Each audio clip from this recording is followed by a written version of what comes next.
আলহামদুলিল্লাহ, আল্লাহ পাকের অশেষ মেহেরবান ফজল করম যে আল্লাহ তাআলা আমাদেরকে কিছু ইমানি কথা শোনা বলার জন্য তৌফিক দিয়েছেন। এদিনে শুকরিয়া আদায় করি আলহামদুলিল্লাহ।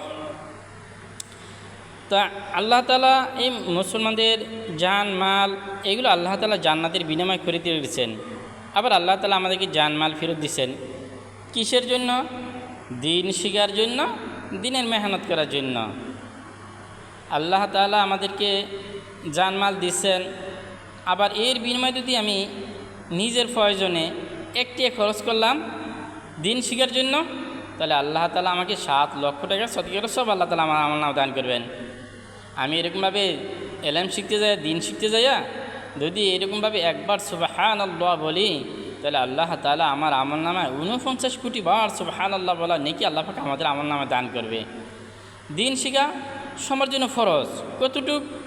কোনটা হালাল, কোনটা হারাম, কোনটা জাহেজ, কোনটা নাজায়েজ, কোনটা ফাক, কোনটা না ফাক, এতটুক এলেম শিখা সবার জন্য ফরজ। এই জন্যে আমরা এলেম শিখতে হবে, দিন শিখতে হবে। আর এইরকমভাবে আমরা দামি হয়েছি। কেন দামি হয়েছি? আমরা আইছি সমস্ত নবীর উম্মতের পরে, আবার সমস্ত নবীর উম্মতের আগে আমরা জান্নাতে যাইব। এটার কারণটা কি? এটার কারণ একটাই, এই দাওয়াতের কাজ করছেন নবীরা, এখন নবী আসবে না, কিয়ামত মানে দুনিয়াতে আসবে। তো দাওয়াতের মেহনত কে করবে? এই জন্য আল্লাহ কোরআনে বলতেছেন, তোমরাই খায়ের উম্মত, তোমরাই বেহেতুল উম্মত, তোমাদের বাইর করেছে মানুষের কল্যাণের জন্য। তোমরা মানুষকে সৎ কাজে আদেশ করবা, অসৎ কাজে নিষেধ করবা। এই সৎ কাজের আদেশ, অসৎ কাজের নিষেধ জিম্মাদারি পাওয়ার কারণে আমি আপনার দামি হয়ে গেছি। যদি আবাদতের কারণে দামি হইতো তাহলে ফেরেশতারা দামি হইতো। যদি আবাদতের কারণে দামি হইতো আগের নবীর উম্মতেরা দামি হইতো। আগের নবীর উম্মতেরা 300-400 বছর হায়াত হয়েছে, 300-400 বছর ন্যাক আমল করছে। আল্লাহ পাক তাদেরকে দামি বলে ঘোষণা করে নাই, আমারে আপনার দামি বলে ঘোষণা করছে। এটার কারণটা কি? এটার কারণ একটাই, আমরা এই দাওয়াতের কামে জিম্মাদারি পাইছি, নবী আল্লাহ কামে জিম্মাদারি পাইছি, যেন আমরা দামি হয়ে গেছি। তো দামি কাজ করলে আমরা দামি হইলাম, না তো আমরা বেদামি থেকে গেলাম গা। আর বেদামি হয়ে কবরে গেলে আমরা দৌড়ে খাওয়া যাইব। এই জন্যে এই জান মাল খরচ করে যদি আমি দিন শিখব, দিনের মেহনত করব, এটার বিনিময়ে আল্লাহ তাআলা আমাকে জান্নাত দিয়ে দিবেন।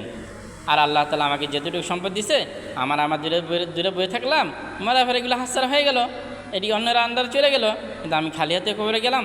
আর খালি হাতে কবরে যাওয়ার কারণে আমার উপরে আযাব শুরু হয়ে যাব।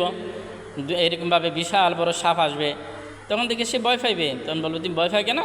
দুনিয়াতে যে ধন সম্পদ জমা করে রাখিয়েছো, আমি তোমার সেই সম্পদ, এখন তুমি কই যাইবা? যাওয়ার কোনো রাস্তা নাই। তখন সাপ একবার সফর মারবে, 70 হাত মাটির নিচে ঢুকে যাইবে।